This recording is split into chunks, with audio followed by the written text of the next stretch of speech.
3, 2.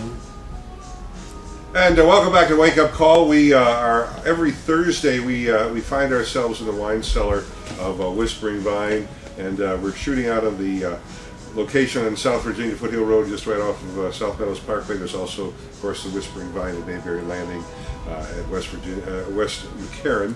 And I'm with the grape whisperer here, Curtis Worrell, my partner in crime when it comes to this. And we have a guest today from Mar Estate Vineyards. This is Robert Salas. He is the National Sales Manager. And we're going to talk about their wines from the Russian River appellation.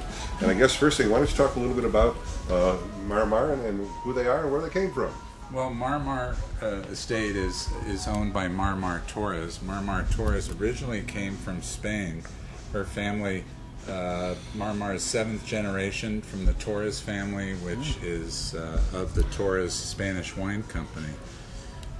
In the mid-70s, Mar came to the United States and convinced her family that there was good property and good vineyards to be grown in the Russian River Valley, and so she set foot in the Green Valley, which is now an AVA, and we have a 70-acre property and also another property about 6 miles towards the coast on Sonoma Coast called the Doña Margarita Vineyard.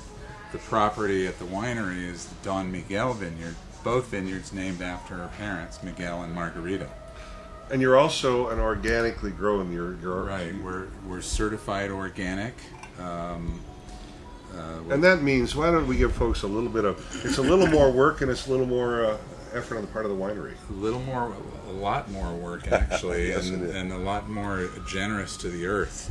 No chemicals. Actually, we also have some biodynamics involved.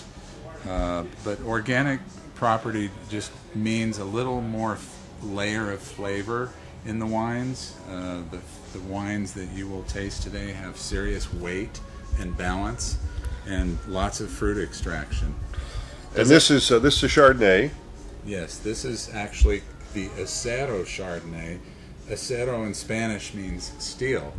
It's unoaked, so No wood. No wood. So and I wonder what that's an interesting. I mean, everybody thinks of Chardonnay and oak and the vanilla and all this, but this has got the big citrus nose. We got a lot more citrus on this nose. Green apple, citrus. I mean, Curtis can richness to it too. Yeah.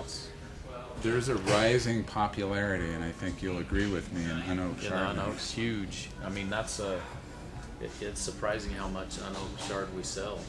And this mouthfeel, the mouthfeel here is it's a lot richer. I mean, I'm a bit surprised. It's, you know, when you think of the lighter whites, especially that are all done in stainless, you don't think of something with this almost to a buttery quality. Yeah, and I mean, is that what do you attribute that to, Robert? The richness. Actually, the richness. We actually plant our vines different from other vineyards. Our vines are closer together, a 1x2 scenario, and we have on the average 2,500 vines per acre. More vines, more competition for water, and more intensity in fruit. Also, the vines are planted low to the ground, like we do in Spain. Sure. And that gives an overall intensity. And this is a Chardonnay that's easy to drink, thirst quenching, yet it has weight.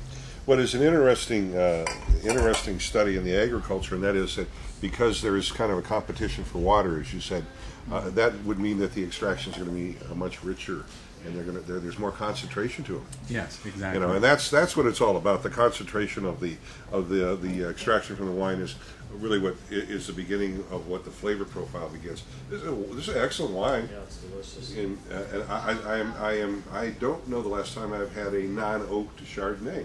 Really? It's been a long time. And I mean, is it popular now? Is it coming back? Really or popular. Is it really? It's interesting. I mean, we put an unoaked Chard on our flight tasting just about every week. It's that popular.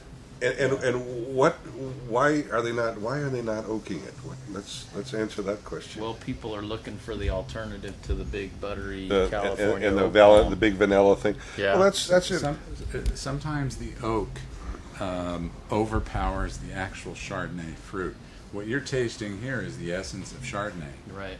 And again, I repeat, this wine has weight. Yeah, it does. Some unoaked Chardonnays are much lighter, less of a finish, less acid in the finish. This has overall balance: acid, fruit, acid. Yeah, and I'll tell you, I think that I find the acid to be really subtle. I mean, it isn't really jumping out at you, but I love the butteriness. I love the viscosity in the mouth. It's really remarkable taste. This is a remarkable Chardonnay. Unoaked, and more popularity in that. What's the price point here, Curtis? We're doing this one for $24.99. $24.99. Bang for the buck. I'll tell you what, it is an elegant Chardonnay. I can't say it any other way. My goodness, that's brilliant. And it has the easy access too. There you I don't know go. if you noticed that, but Twist top. No big deal anymore, is it? The screw tops are no big deal anymore. No, it's very popular. And I think it's a good idea because, first of all, we rarely have to put the top back on. yeah, that's the good But news. if you do, Yeah, it it's makes it easy easier. to get it closed up again. Yeah. And what they have, what I like, what we're going to do next is what I really like. They've got a Pinot. Yeah. And I'm going to be excited about that. We've got much more to you'll come. love it. We're going to taste a wonderful Pinot from the same winery and from the same area.